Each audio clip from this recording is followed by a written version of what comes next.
such a pleasure to have you on my show, Joe. Thank you so much for taking time to sit and chat with me. Yeah. Why did you decide to do fashion? You know, in the Canadian landscape, right?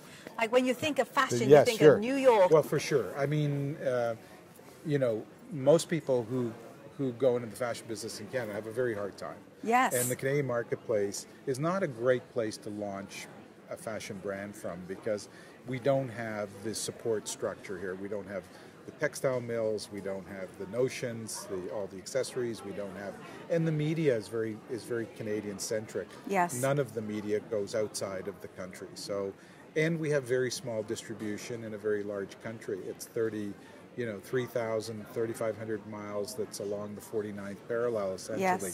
Yes. Yes. So there's a lot of disadvantages. But you did it anyway. Yeah, having said that, you know, it started off where we were going to actually import brands the way everybody else did, and then decided, well, why should we do that? Why don't we create brands that we can then export out instead of always being the importers of brand and being a branch office, which is what Canada has been relegated to, being a branch office for so many brands and so many international players. So yeah, and I love fashion, so you know, it just makes sense. Yeah. And you have to do what's your passion, right? Absolutely. Yeah. Absolutely. I was a chartered accountant, and I remember the day I got my designation was the day that I left the profession, and the partner said to me, "You're kidding me." No. The partner said, "Oh no, you've got to." You know, I was at Coopers and Lybrand at the time. He says, "You've got a great career ahead of you. You're going to make partner, the whole thing." I said, "No way, I'm going out. I'm starting a fashion business." Right? Wow. And that's what we did. And it takes a lot of guts to kind of go from, you know, this entire kind of infrastructure that you know as a career that you're going to do well in because you've got all of this backing, and then you're going into you're kind of throwing yourself off a cliff. You are. You right? absolutely are. But then again, and I think that's where people ask me about what's it take to be an entrepreneur. I think you do have to be a risk taker. Yes. Right? You have to be comfortable with risk because it's so big a part of starting a new business or trying to create something that's new. And you're gonna have a lot of bumps along the way. Capital is going to be a very big issue. Yes. You know, fashion industry is very capital intensive. Yeah. And the marketplace, again in Canada, was not very friendly to fashion for obvious reasons, because there were so many failures in the fashion industry. Absolutely. And it is capital intensive. So what's your advice? What's your advice to somebody that, you know, wants to get into the fashion business? Well, the big advantage that Canadians have today that we didn't have 30 years ago is that you can now raise money on Kickstarter, Indiegogo.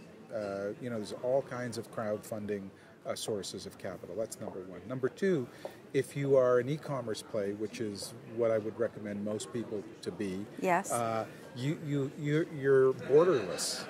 You can essentially create a brand and cross borders immediately. So I think if you have a passion and if you have a product that you think is going to service a consumer, you should go for it. Absolutely. Why Dragon's Den for you? You're such a busy entrepreneur. Yes. Well, you know, they had asked me for many years, and because I had a daytime job, yes, and you needed 20 days of filming in succession, I could never do it. And there's something about entrepreneurship that I admire so much, right, and respect so much, that the show epitomizes that. And to be part of that was interesting, and it was something different. I love to challenge myself, love to constantly conquer sort of new fears. I think being in the media is very different from you know, driving your own business. But having said that, you know, the fashion business is a high-profile industry. Absolutely. Wherever you are in the world. Right. So, you know, I was known, certainly to a certain segment. I was very, very well known. Absolutely. So this was interesting because it would really broaden sort of people scope that I could talk to and get to know me. Absolutely. What would you say to a budding entrepreneur, right, that has no idea how to raise money, They're coming to you to pitch. What would you say are the top 3 things that they should make sure that they've got in the bag before they knock on your door? Well, if they've got to have a good business plan. Yeah. They better know their numbers. Yeah. And they better be filling a need, a real consumer need, if it's to consumer. If it's business to business, then they better really understand as well what that need is and what niche that they're trying to occupy. So do your homework. This is not just having an idea. This is really doing your homework and coming in with some foundation for your idea. Absolutely. And realistic valuations, because that's the other thing we see all the time. Unrealistic valuations. Absolutely. And my last question for you, Joe, is a simple one. Success. What's that word for you? Well, there's so many answers to that, because there's success in life and then there's success in business.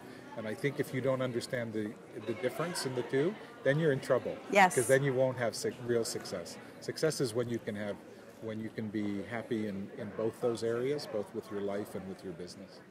You're such an inspiration. Thank you so much for giving me your time. Thank you. I adore you, lovely. Joe. You're Thank you. so nice. The questions were beautiful. Thank you so much. Thank you.